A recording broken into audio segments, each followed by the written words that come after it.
Hey guys, Sean. You're back here with another episode of the Heavy Shield. Thanks again for joining me. Today, I want to talk about survivor's guilt. Comes right on the tails of uh, last episode of suicide and those it leaves behind. Um, survivor's guilt is not always attached to suicide.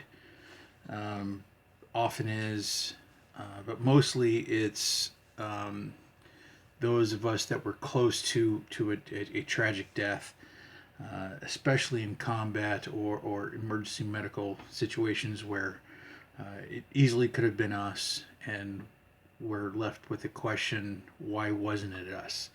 Why was it my battle buddy or my friend or family member and not us? And it's not always with, like I said, military EMS. Sometimes it's also uh, manifests in just regular victims of things like car crashes, for example. Two civilians are driving down a road in a car. They get into a wicked accident. One of them lives. One of them dies. The other one's always left with the question: why not me? Why my friend or the other person in the car? Um, with EMTs, it's like I said, it's not always associated with a partner or somebody else dying, or somebody else in that profession dying. It's somebody, a civilian, somebody we're called to respond to, whether it's heart attack, anaphylaxis, motor vehicle accident, um, fall, whatever the case may be.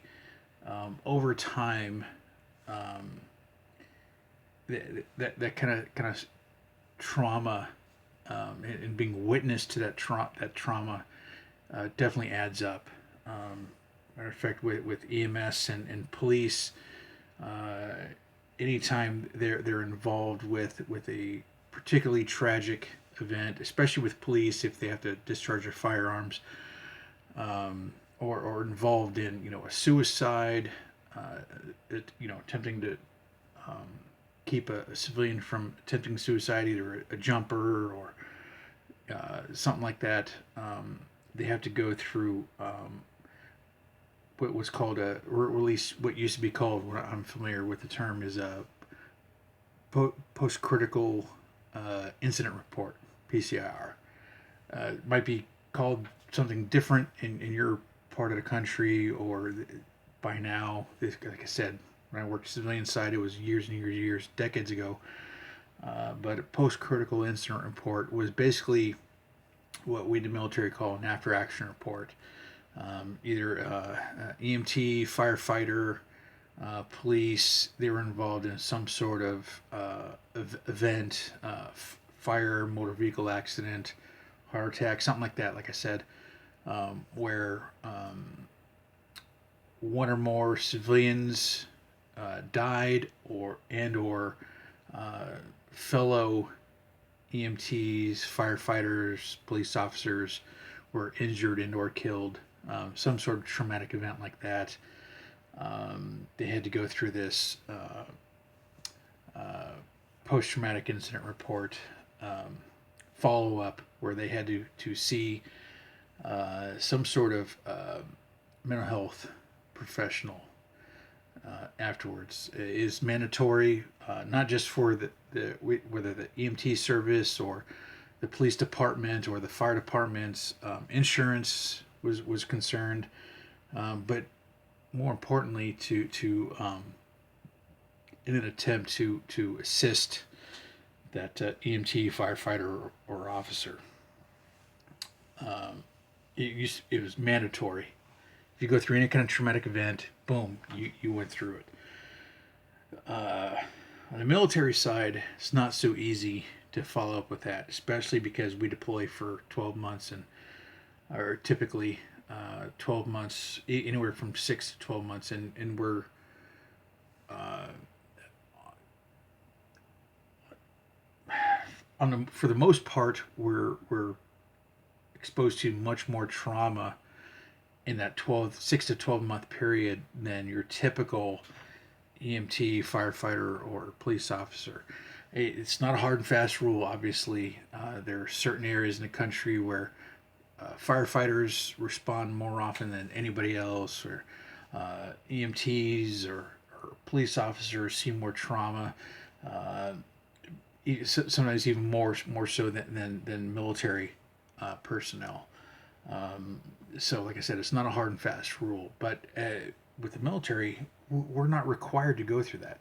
If I'm deployed to Iraq for 6 months, and I get into say 8 ticks or troops in contact, basically firefights, I'm not required to, by law or by protocol or policy or anything, to go through X amount of hours of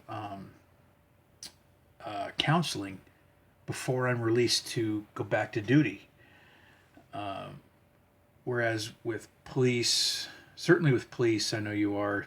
Especially if you discharge a firearm, you have to, you have to be clear to make sure.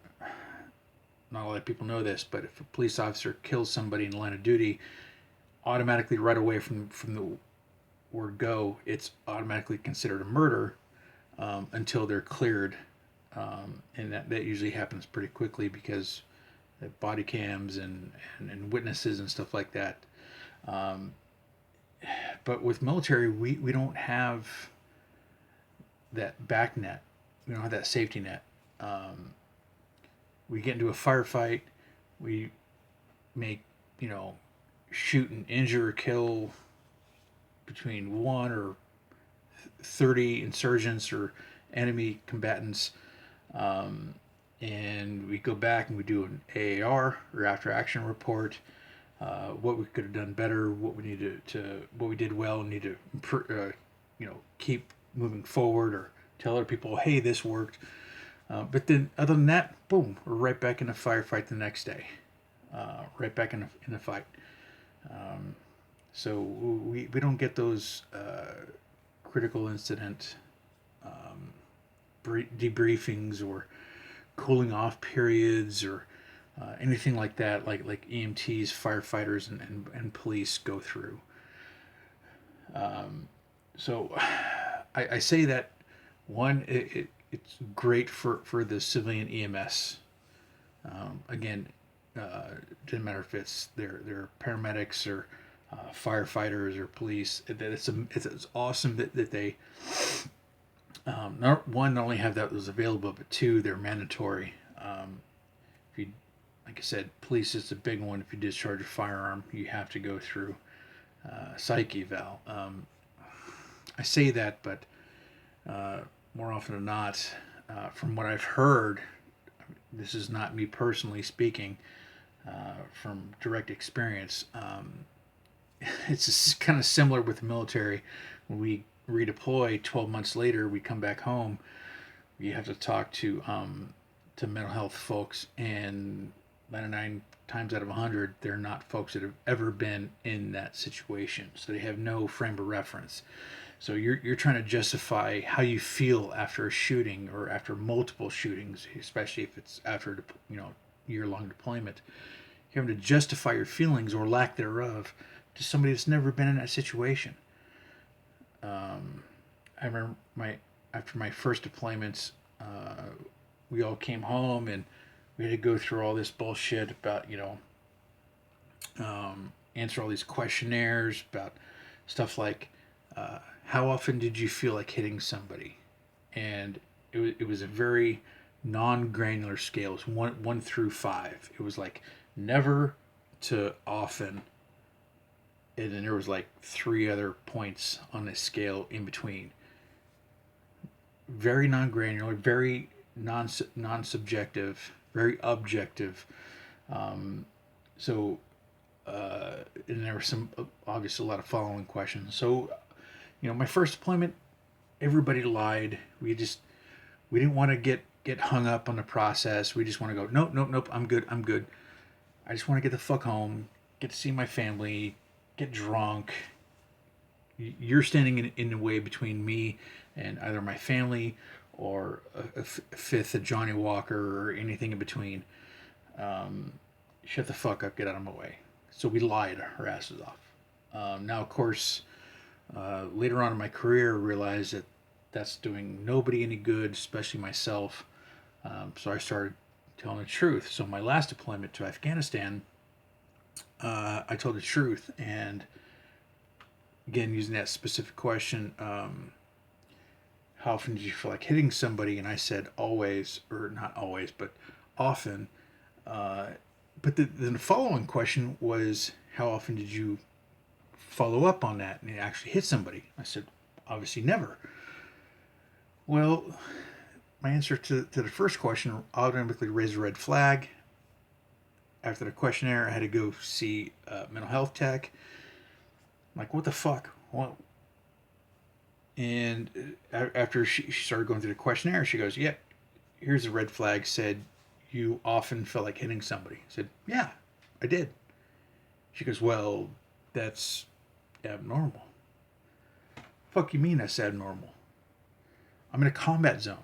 I feel like hitting somebody all the time. Whether I'm out in sector, on combat patrol, somebody might shoot at me anytime, somebody might blow me up anytime. Yeah, of course I feel like fucking hitting somebody. A lot of times when I deployed, I had fucking morons that were my superiors. They were telling us to do stupid shit. Yeah, I felt like fucking hitting them all the time. But did you read my follow-on question? How often did you hit those people that made you feel mad? Never. And that's what always fucking got me was they look at the surface shit. How often did you feel angry? A lot of the time. The majority of the time. Because I'm in a fucking combat zone. How often did you follow through with that anger? How often did you allow that anger to manifest and punch people out of the blue? Or never. Because I'm a well-adjusted fucking human being. I'm able to feel anger. I'm able to feel shit. I'm able to feel a certain way about something. And yet I'm also able to not act on those emotions because it's inappropriate for the situation. And that's where they always fail. These assessments when you come home. But so I always felt kind of justified with that. Hey, I'm cool. I'm mentally well adjusted with what I did, whatever I did. But what always got me in the end, here's where they never asked about on these post deployment questions was, how do you feel about what you didn't do? You didn't save someone's life. You tried, but you failed. Or you weren't Johnny on the spot. You weren't there to save their life. You were back in your cop, fucking racked out, taking a nap when so and so was out on a combat patrol, and they got shot, and died. How do you feel about that? That's one thing they never asked. They've never added into those post-deployment questionnaires is how you act, how you've been able to handle things you were unable to do. Not things you did or things you saw, things you're unable to do. You're not there for your battle buddy. You're not there for your partner. You failed to see the sniper in time, or failed to see the roadside bomb in time. Those are all things that they never ask you about, and they never train you for. I remember the first time I really felt this, the survivor's guilt. My first deployment, I was part of headquarters section for my troop because I was a senior medic for the troop. And I had to escort my troop commander, who at the time, he wasn't our original troop commander at the beginning of the deployment. Our first troop commander was fucking amazing commander, Captain Pack. He was goddamn, I would have followed this dude into fucking hell. Dude was balls out, smart, aggressive, intelligent, just everything you want in a combat leader. Unfortunately, halfway through the deployment, his max time as a troop command, and they bumped him up to squadron, and they bumped some other cocksucker up in his place, and this piece of shit was a fucking homo. This guy was incompetent, focused on all the wrong shit. Anyways, this guy was a fucking asshole. God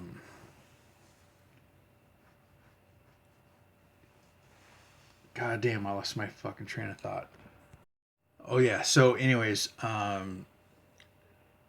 so I was still part of the TAC for this new troop commander, and we had to escort him back to the main fob where brigade headquarters was for meeting, and we thought, man, we're back at a big fob instead of this shitty little cop where you stand in the middle, swing a dead cat, and hit all four gun towers, and we're burning our own shit and diesel every other week.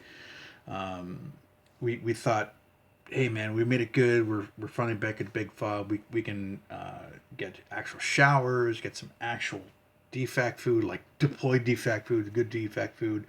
Spend a night, in an actual nice, comfy bed. And we thought we were going to be on easy street for at least 12 to 14 hours. But as soon as the fucking troop commander came out of his meeting, he said, hey, we're going right back to the cop. And we're like, man, fuck you, you piece of shit, fuck, woo-hoo-hoo, blah, blah, blah. And just when this happens, all of a sudden we hear that all this traffic over our net, that one of our platoons was involved in a TIC, a troops in contact, a firefight, and one of the gunners was hit and severely injured and inbound to our position, to our fob where the main aid station was, and the gunner ended up dying. He took a 7.62 round right underneath the clavicle in the subclavian artery, and my best friend and one of my line medics was his platoon medic and was treating him. He was in his vehicle when the dude dropped out of the gunner's turret after he got hit and started treating him, and they immediately spun around and broke contact, hauled ass to the this fob to the aid station. My buddy did everything he could to save this dude's life. Jammed I don't know how many fingers into the bullet wound to try and find the arterial bleed and block it, but the gunner ended up dying. Sergeant Euro was his name, and later on, the doc that worked on him said that even if Sergeant Euro had been shot on the surgery table in a full surgery suite with everybody ready to go, he would have died.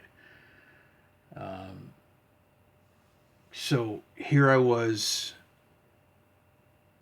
bitching and moaning that we couldn't spend one night, 12 hours in a nice comfortable bed eating hot food, and meanwhile a battle buddy was dying and bleeding out inside a striker.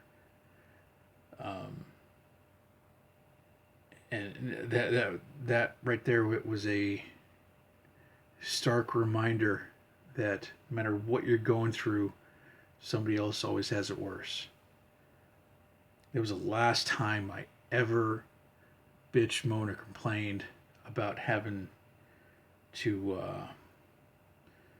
can I be in that situation ever again. I mean, it's kind of a military maxim that it's every soldier's God-given right to bitch, moan, and complain, but honestly, that was the last time in that kind of situation, a combat situation on deployment, that I ever bitched or cried about having to spend extra hours or extra time out on mission, um, especially if I knew guys from my unit were out in sector or on mission or anybody else, honestly.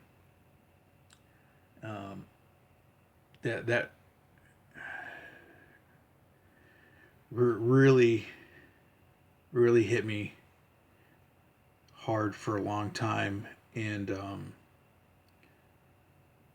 it really fucked me up. Especially Mick, my best friend, the medic that treated him, and all the other gunners in that platoon, and the other three trucks. Just like, why the sniper hit him? Why didn't they shoot at me? Um, and there's no good answer for that. It happened to him because it happened to him. Cocksucker just happened to take aim at that one gunner. It just got fucking lucky as shit. Um, and it, telling you, you can wrap yourself around the axle fucking all month long trying to figure out why not me, why them. I've made it through 4 fucking deployments post 9/11. Yeah, I've had some close calls, but I've never been hit by a bullet. Never. I've known guys. I knew a guy that my first deployment that got hit in the helmet 3 fucking times before he finally called it quits and said, "Fuck you, I'm not going outside the wire anymore." This guy was a fucking hardcore Cav scout, deployed 4 times before that, combat deployments. You hit once, ding. Oh, hey, close call. Ding. Second time. Oh, hey, close call. Third time, ding. All right, somebody's trying to tell me fucking something. I'm not going outside the wire anymore. Give me a fucking job up in fucking squadron headquarters. Um, but then there are those fucking guys that they get hit, and everybody else. It's just, why not me?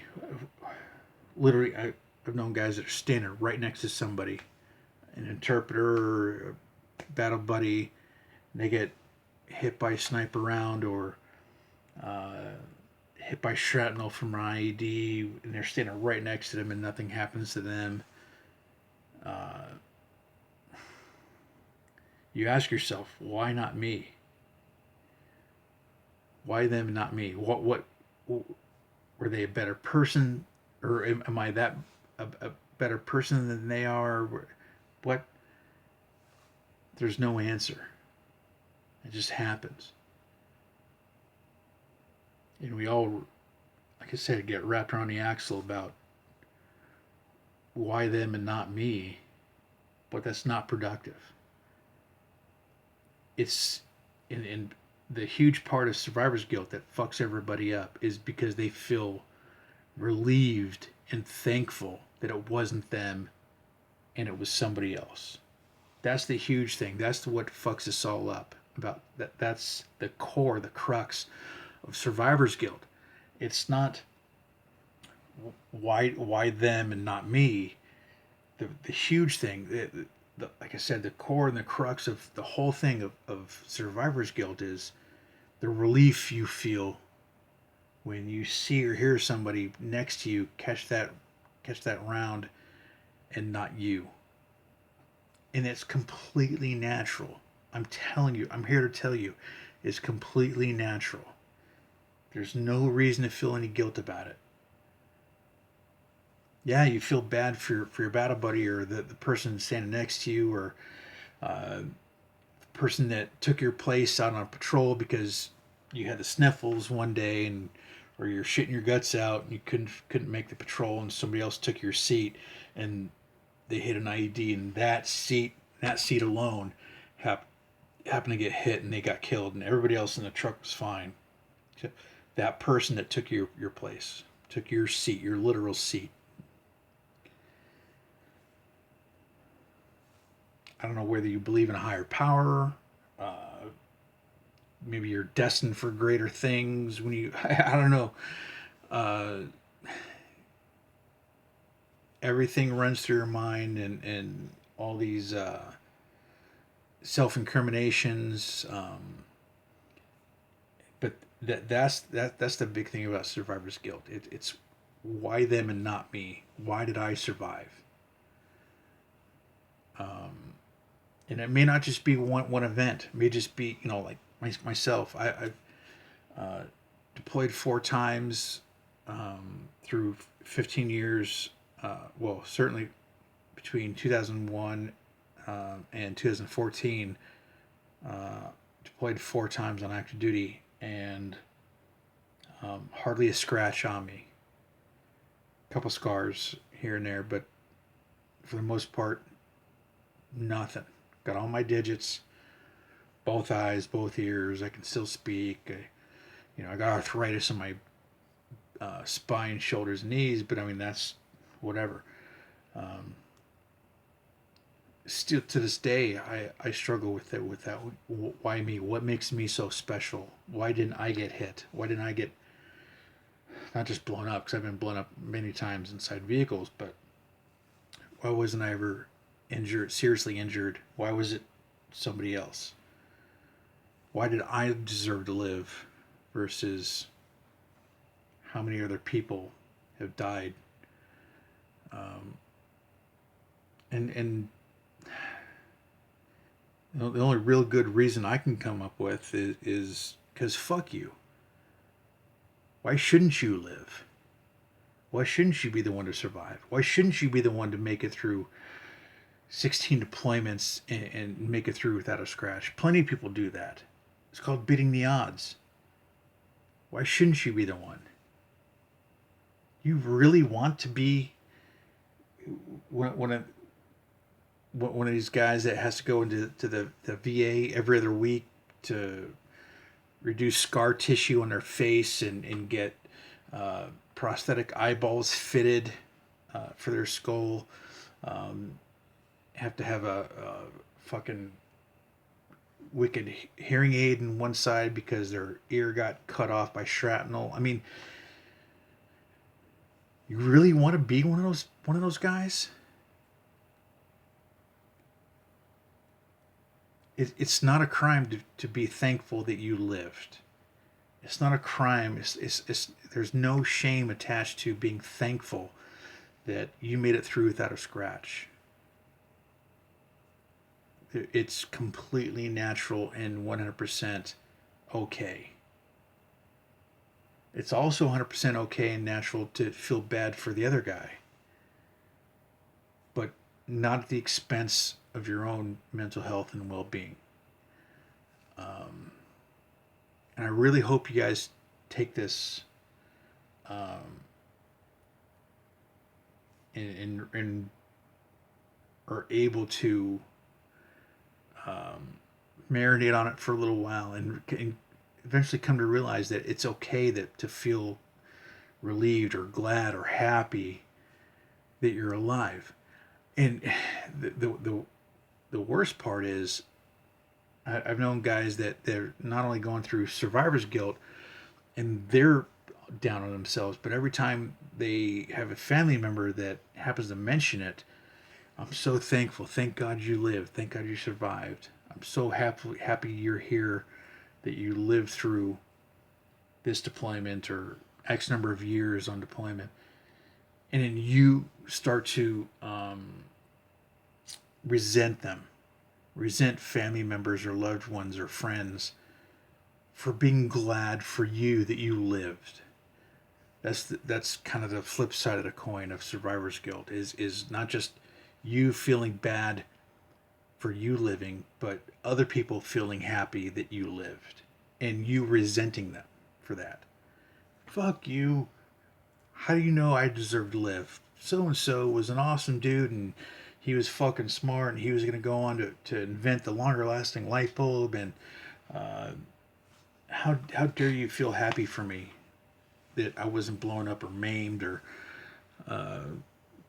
killed on a deployment?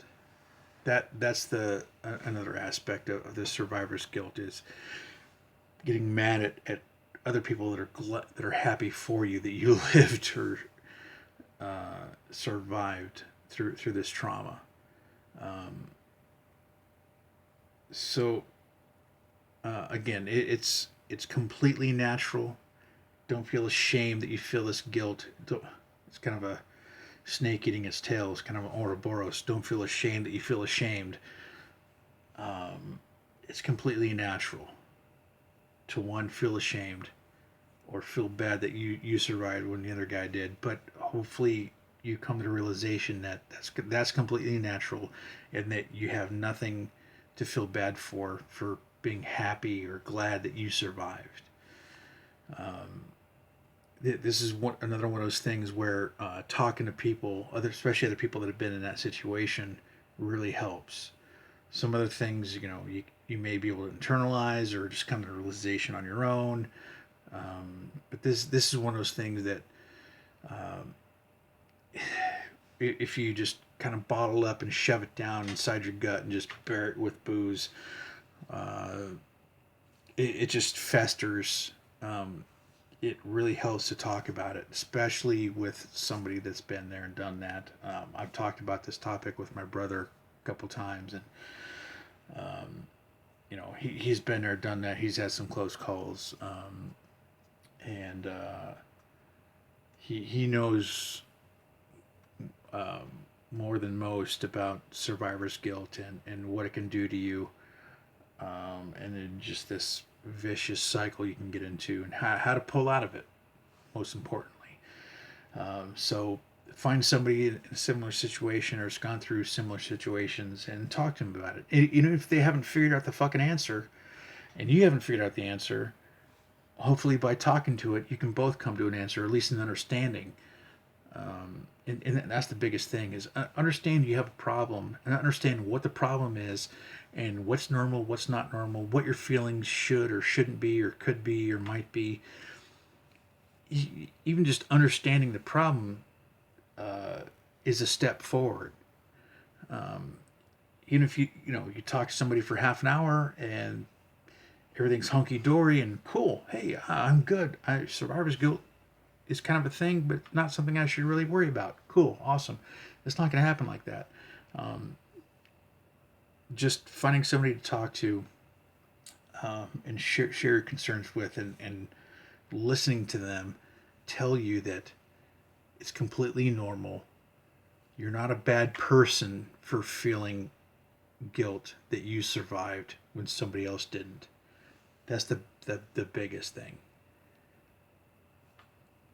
You're not an asshole for feeling happy that you lived through a traumatic event. Whether it's combat or a car crash or a shooting, doesn't matter. You're not an asshole for feeling happy that you lived and somebody else died. Feel bad for the other person? Absolutely. Don't feel bad that you lived. So I hope this video was helpful, and I'll talk to you guys next time. Bye.